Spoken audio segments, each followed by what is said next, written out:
네, 안녕하십니까. 김병기 강사입니다. 여러분들하고 저하고 지금 다루게 될 부분이 삼중지문입니다.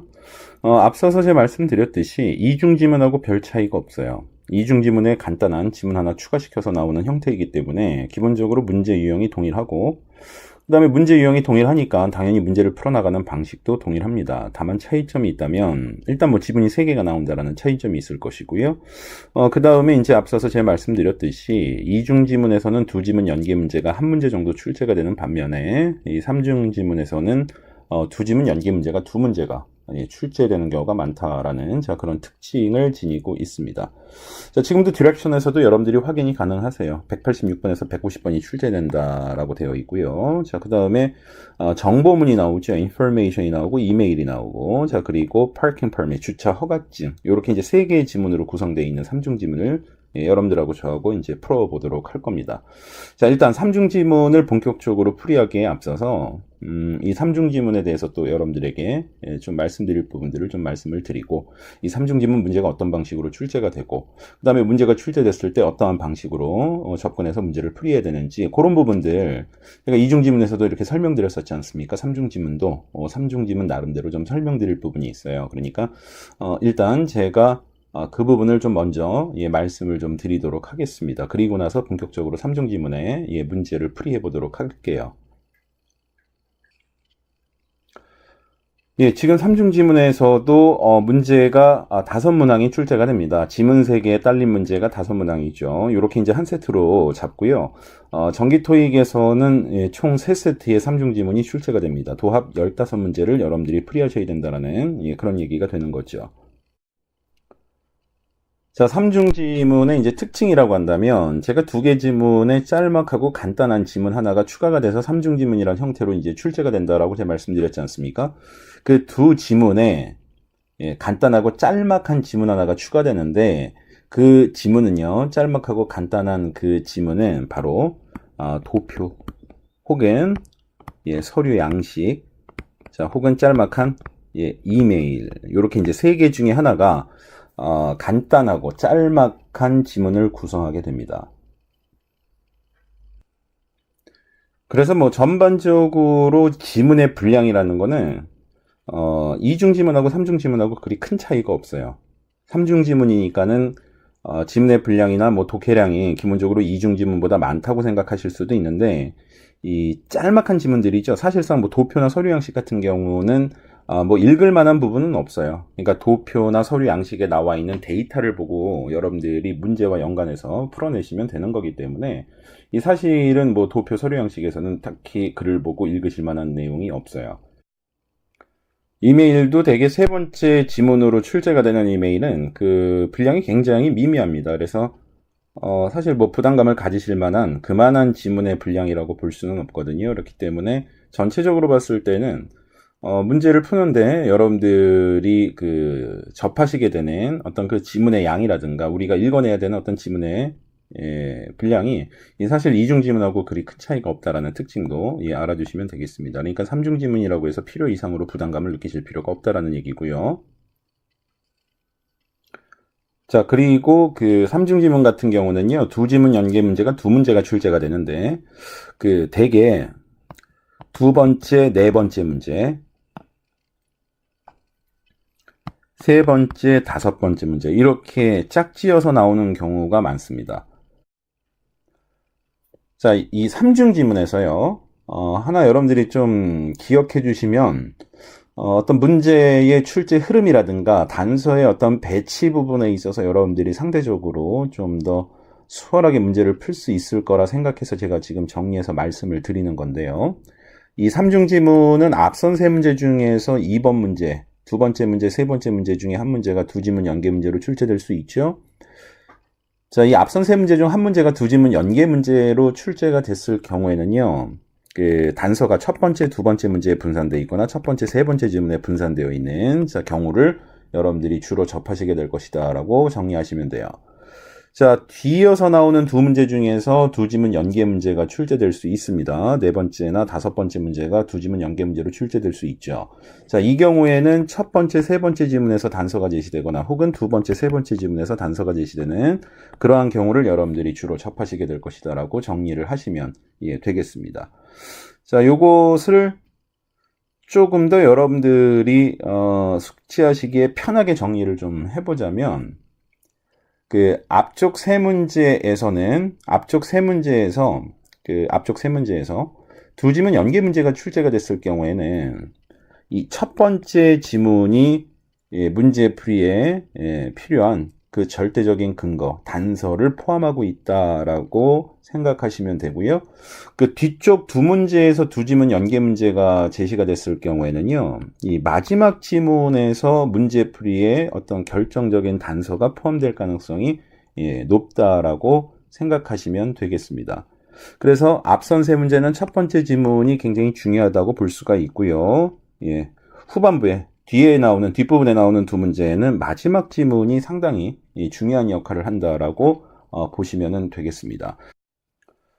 자, 그리고 여러분들이 꼭 기억하셔야 될 것, 제가 마지막으로 말씀을 좀 드리고 싶은 게 있는데요. 자, 일단 삼중지문에서 지문 하나가 도표로 구성이 되어 있거나 혹은 서류 양식으로 구성이 되어 있는 경우에는 자, 이 도표 혹은 이 서류 양식과 연관된 두 지문 연계 문제가 꼭 출제가 된다라는 것을 기억을 좀 하셔야 되겠고요. 그 다음에 이중지문, 삼중지문을 접하시다 보면 간간히 이렇게 이제 별표 표시가 나오고 어떤 내용이 전개되는 부분을 여러분들이 또한 접하실 수가 있어요. 이때 이 별표 표시는 뭐 영어로는 asterisk라고 얘기를 하는데 그냥 뭐 별표 표시라고 하셔도 뭐 무방합니다. 중요한 건 이름이 중요한 게 아니고 자, 이 별표 표시 다음에 나오는 이 내용과 연관이 있는 두 지문 연계 문제가 꼭 또 출제가 된다라는 점도 여러분들이 숙지해 두시면은요, 문제풀이 하실 때 아무래도 유용한 팁으로 활용하실 수가 있죠. 그냥 간과하고 넘어가시는 게 아니고 이게 도표네, 이게 서류 양식이네, 그럼 이것과 연관돼서 두 지문 연계 문제가 나오겠구나.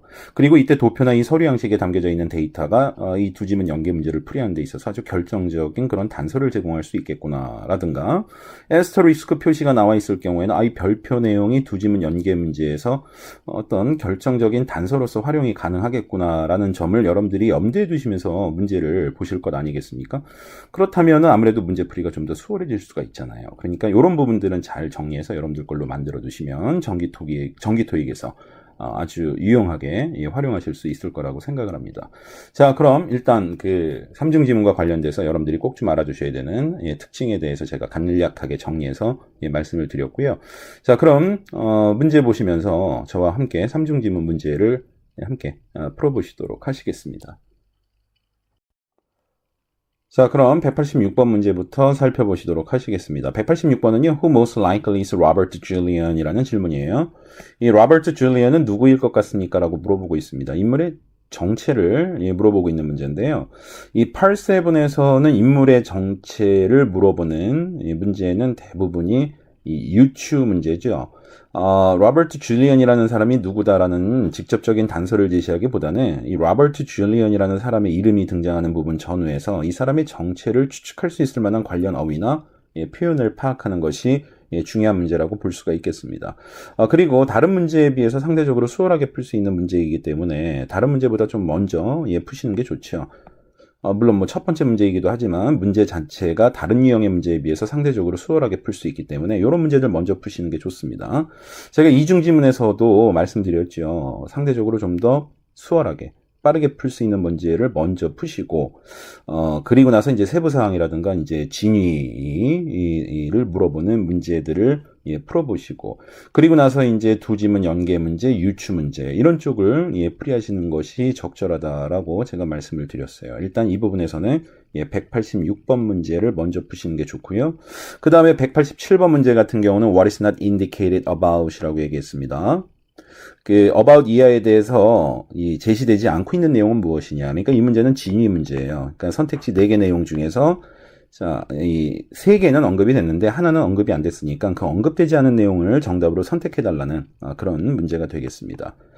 자, 그리고 여러분들 188번 문제, 189번 문제, 보실 때 일단 먼저 눈에 들어오는 게 189번 문제죠. 왜냐하면 동의어 문제가 지금 이 자리에 남아 있단 말이에요. 자, 그렇다면 189번 문제는 두 지문 연계 문제일 가능성은 없는 거죠. 두 지문 연계 문제일 가능성은 당연히 없습니다. 자, 그렇다면은 190번 문제가 두 지문 연계 문제일 가능성이 높고요. 자, 그리고 대개 이제 두 번째, 네 번째, 세 번째, 다섯 번째 이렇게 이제 세트로 짝을 지어서 두 지문 연계 문제가 제시되는 경우가 일반적으로 많기 때문에 일단 187번 문제에도 지인이 문제이기 때문에 두 지문 연계 문제일 가능성은 없잖아요. 그렇다면 188번 문제가 두 지문 연계 문제일 가능성이 높겠구나. 이렇게 이제 여러분들이 정리하실 수 있는 거죠. 그러니까 저도 이렇게 정리를 하거든요. 그래서 윤곽을 이렇게 잡고 그리고 이제 순서를 정해서 문제를 푼단 말이죠. 자, 그럼 일단 188번 문제, 190번 문제가 두 지문 연계 문제일 가능성이 높기 때문에 자, 요거를 갖다가 이제 후반부에 푸시고 자, 186번 문제 먼저 풀고 그 다음에 동의어 문제 풀고 그 다음에 이제 지인이 문제를 푸시고 그 다음에 188번, 190번 문제를 연이어서 풀어보시면 좋겠다라는 게 이제 제 생각이에요.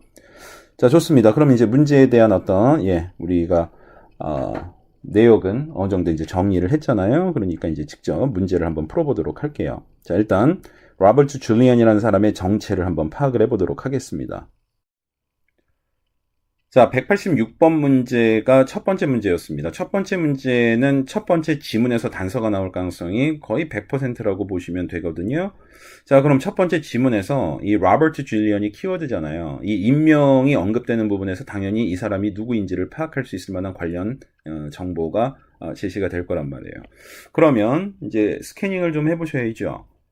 다 읽으시란 내용 아니고요. 여러분들이 첫 번째 지문을 갖다가 단어들만 쫙 체크하시면서 그 로버트 줄리언이라는 사람의 인명이 어디서 나오는지만 빨리 그 위치를 잡으시라는 거죠.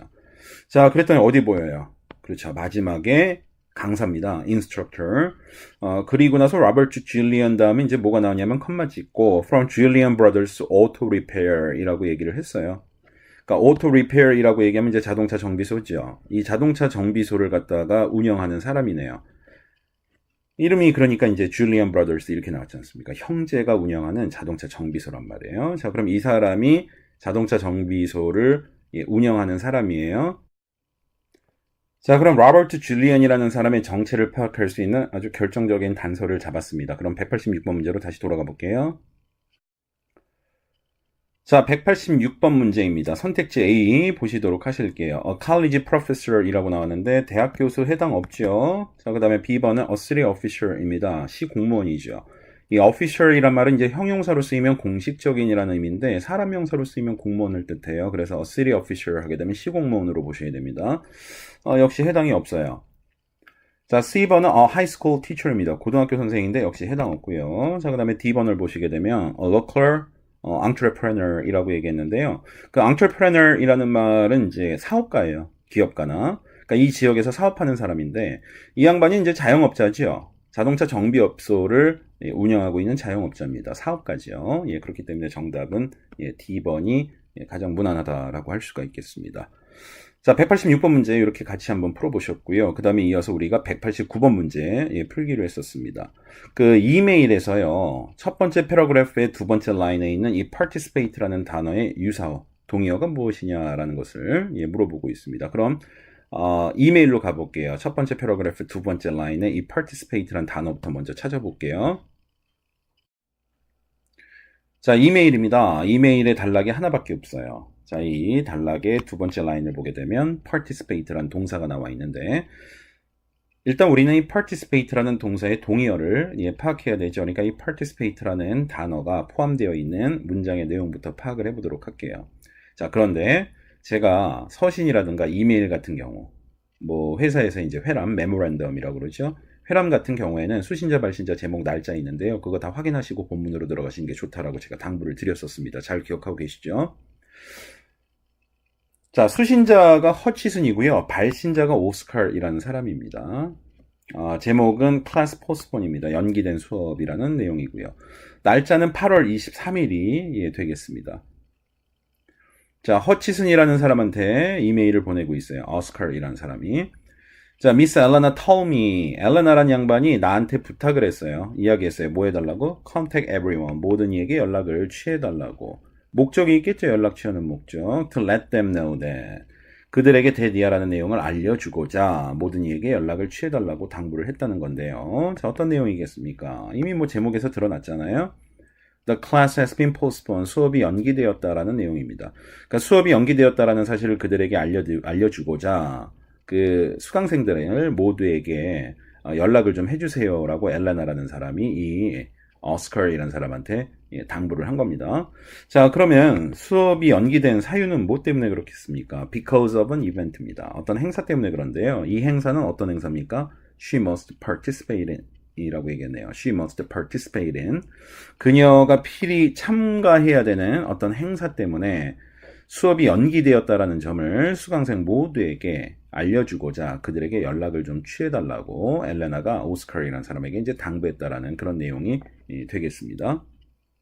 자, 그러면은 우리가 이제 아까 그 189번 문제였죠? 그 189번 문제로 다시 돌아가 보도록 하겠습니다. 자, 189번 문제로 돌아왔습니다. 선택지 A를 봤더니 listen to거든요. 이건 to야를 듣는다는 내용이니까 정답이라고 볼 수가 없고요. B번의 way로는 시중을 들거나 응대하다라는 뜻이니까 역시 오답으로 소거를 해야 되겠습니다. C번의 take care of라고 얘기하면은 이제 관리하거나 돌보거나 처리하다라는 뜻을 지니고 있으니까 역시 정답과는 거리가 멉니다. 자, D번의 be present at이라는 표현에서 이 present이라는 말은 형용사로 쓰이게 되면 존재하는 이라는 뜻을 지녀요. 그래서 이렇게 앞에 비동사를 취하고 present을 쓰고 뒤쪽에다 전치사 at을 쓰게 되면 at 이하에 존재하다라는 그런 의미를 만들어내게 됩니다. at 이하에 존재한다는 얘기는 결과적으로는 뭐 경우에 따라서는 at 이하라는 대상에 참석하고 있는 상태를 뜻할 수도 있죠. 실제로 be present at the meeting이라는 표현이 Part 5에서 이 present이라는 형용사로서의 어휘를 물어보는 문제로 출제된 바가 있어요. be present at the meeting이라고 얘기하면 회의에 존재하고 있다라는 얘기니까 회의에 참석하고 있다라는 뜻으로 쓰이는 표현이에요. 자, 그렇기 때문에 이 participate는 아까 전치사 in하고 같이 연계해서 in 이하라는 대상에 참여하다라는 뜻으로 우리가 이제 파악을 했거든요. 그 뜻의 동의어로서는 일단 D번의 be present at이 가장 무난하다라고 볼 수가 있겠습니다. at 이하에 존재하는, at 이하에 참여하는 이라는 의미로 알아두시면 되겠습니다. 그래서 정답은 D번이 되겠습니다. 자, 그 다음에 187번 문제, 지니 문제를 풀어보도록 하겠습니다. What is not indicated about participants? Participants는 참석자죠? In the continuing education classes라고 했는데, 이 continuing이란 말은 이제 지속하는 이란 뜻입니다. education classes라고 얘기하면은 이제 수업이죠, 수업. 그런데 이제 education classes니까 이제 교육 수업이잖아요. 그러니까 뭐 교육 강좌 정도라고 생각하시면 되죠. 왜 우리도 이제 지역마다 그 동사무소라든가 구청 같은 데서 뭐 평생 교육 과정 이런 거 이제 하지 않습니까? 바로 그 평생 교육 과정 같은 것을 영어로 표현할 때 이제 continuing education classes라고 표현할 수가 있겠는데요. 자, 그러면은 일단 중요한 거는 이 continuing education classes가 일단은 키워드죠. 핵심어입니다. 지문에서 continuing education classes라는 말이 제시되는 부분을 찾아가야 되는데 일단은 그 두 번째 문제잖아요. 두 번째 문제니까는 첫 번째 지문과 연계돼서 나올 가능성이 상당히 높다고 볼 수가 있습니다. 그래서 일단 첫 번째 지문으로 가서 continuing education classes라는 이 평생 교육 과정이라는 이런 교육 과정에 대해서 그리고 그 교육 과정에 참석하는 참석자들에 대해서 언급하고 있는 이들과 관련되어 있는 어떤 제시되는 정보를 파악을 해보도록 할 거예요. 그런데 그 내용을 다 읽고 와서 선택지 내용을 하나씩 대조하면서 이거는 맞고 이건 틀리고 이렇게 보시게 되면은 제가 앞서서 이중지문 할 때도 그런 얘기 한번 드렸었는데 본문을 다 읽고 와서 그 내용을 선택지하고 하나하나 일일이 다 매칭을 하시다 보면은 경우에 따라서는 여러분들이 읽었었던 본문의 일부 내용이 희미해지거나 잘 기억이 안 나는 경우가 발생할 수 있거든요. 그렇다면은 다시 본문으로 돌아가서 그 내용이 언급됐었는지 안 됐었는지를 또 여러분들이 다시 본문을 읽으면서 확인을 해 보셔야 된단 말이에요. 그거 자체가 결국에는 시간 낭비를 초래하는 행동이다라고 제가 말씀을 드렸습니다. 그래서 애시당초 시간의 낭비를 미연에 방지를 하기 위해서 제가 여러분들에게 권고해드렸던 방법이 있었습니다. 바로 선택지를 미리 읽어보는 거였죠. 근데 4개의 선택지를 미리 다 읽고 들어가시라고 말씀드린 게 아니고 이렇게 2개를 쪼개서 둘둘 이렇게 나눠서 읽으시라고 그랬죠. 그래서 일단은 A, B에 나와 있는 선택지의 내용을 먼저 내용을 읽고 간단하게 정리한 다음에 본문에 들어가서 주요 내용을 살피시면서 A, B에서 정리했었던 내용이 언급이 되고 있는지 안 되고 있는지만 빠르게 여러분들이 판단하시면 된다라고 제가 말씀을 드렸습니다. 자, 그럼 일단 우리도 그런 방식으로 해서 조금이라도 문제를 푸는데 소요되는 시간을 조금이라도 줄여야 되지 않겠습니까? 그러니까 이런 방식으로 문제 푸는 것에 익숙해지시는 게 좋아요. 자, 그럼 그런 방식으로 문제를 저와 함께 풀어보시도록 하시겠습니다. 선택지 A를 봤더니요. They must be at least 18 years old라고 얘기했습니다. 18세 이상이어야 된다고 했습니다. 평생 교육과정을 수강하기 위해서는 18세 이상이어야 된다고 그랬습니다. 연령 제한이 있고요. 그 다음에 B번은요. They are required to pay a registration fee라고 얘기했으니까 등록비를 지불해야 된다라는 내용이 되겠습니다. 그러니까 결국 내용을 두 개를 정리를 하면 18세 이상이어야 된다. 그 다음에 등록비를 지불해야 된다라는 그런 내용이거든요. 자, 그러면 첫 번째 지문으로 돌아가 보도록 할게요. 자, 첫 번째 지문으로 돌아왔습니다. 타이틀을 봤더니요. Lifelong Education Classes라고 나와 있습니다. Lifelong이라는 게 이제 평생 지속된다라는 얘기지 않습니까? 그러니까 아까 문제에서 나왔었던 Continuing Education Classes하고 다를 게 없네요. 자, 지금 평생 교육 과정에 대해서 이제 언급하는 내용이 바로 이 뒷부분에 이제 이어서 제시가 되고 있단 말이에요. 그 내용 한번 간단하게 주요 단어들을 먼저 살펴보시면서 그리고 그 와중에 18세 이상이어야 된다. 그 다음에 등록비 지불해야 된다라는 내용이 언급이 되고 있는지 확인해 볼게요. 자, 첫 번째 지문으로 돌아왔습니다. 첫 번째 지문의 이 타이틀 보시면은요, 여러분들 Lifelong Education Classes 이렇게 나와 있습니다. Lifelong이라고 얘기하면 이제 평생 가는 거지 않습니까? 그러니까 이게 평생 교육 과정인데 결과적으로는 평생 동안 지속된다라는 거니까 아까 우리가 문제에서 봤었던 Continuing Education Classes하고 같은 내용이라고 보시면 되겠네요. 자, 그러면 지금 첫 번째 지문이 정보문인 거 잘 아시고요.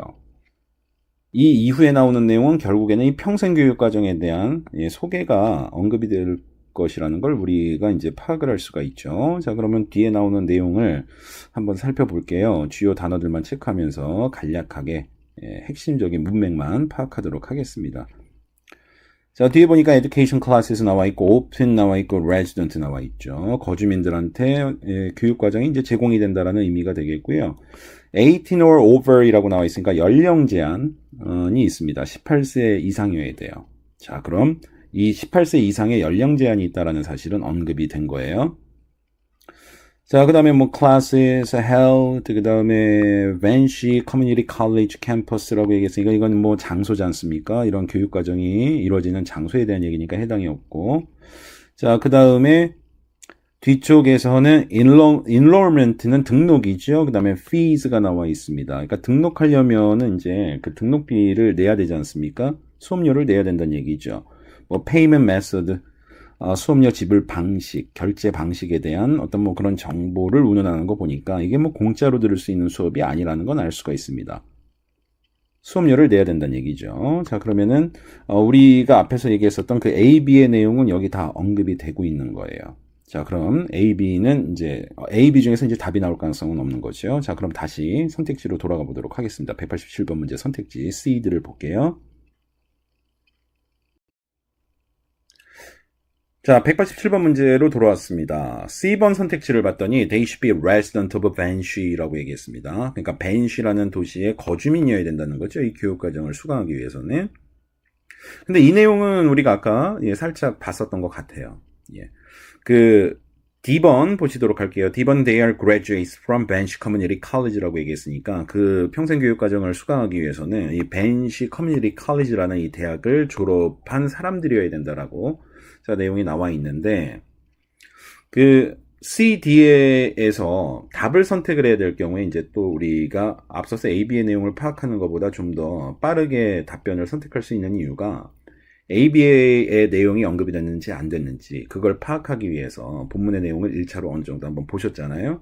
예, 그러니까 그 뒤의 내용에서 언급된 부분이 있는지 없는지를 파악하는 게 조금은 더 빨리 이루어질 수가 있어요. 판단이 좀 더 빨리 판단이 이루어질 수가 있어요. 자, 그럼 다시 본문으로 돌아가 보도록 하겠습니다. 자, 아까 봤었던 첫 번째 지문인데요. 자, 이 부분까지 이제 우리가 봤지 않습니까? 그런데 분명히 앞에서 뭐라고 얘기했냐면 resident of Banshee라고 얘기를 했단 말이에요. 그러니까 이 벤시라는 곳에 거주하고 있는 거주민들이 이 평생교육과정을 수강할 수 있다라는 얘기니까 뭐 이 부분에서 일단 C의 내용이 언급됐어요. 그렇다면 정답은 D번이라는 걸 손쉽게 여러분들이 파악하실 수가 있습니다. 자, 따라서 187번 문제 정답은 D번이 되겠구나라는 것을 알 수가 있습니다. 자, 이렇게 해서 187번 문제도 저와 같이 풀어보셨고요. 그 다음에 이제 188번 문제하고 190번 문제를 풀이해 볼 건데요. 앞에서 이제 우리가 188번 문제하고 190번 문제는 두 지문 연계 문제일 가능성이 높겠다라고 미리 어느 정도 예단을 했었죠. 188번 문제는 What is Miss Hutchins most likely interested in? 이라고 얘기를 했습니다. 그러니까 허치슨이라는 사람은 이 어떤 부분에 관심이 있을 것 같습니까? 유추 문제죠. 자, 그럼 일단 키워드는 허치슨이에요.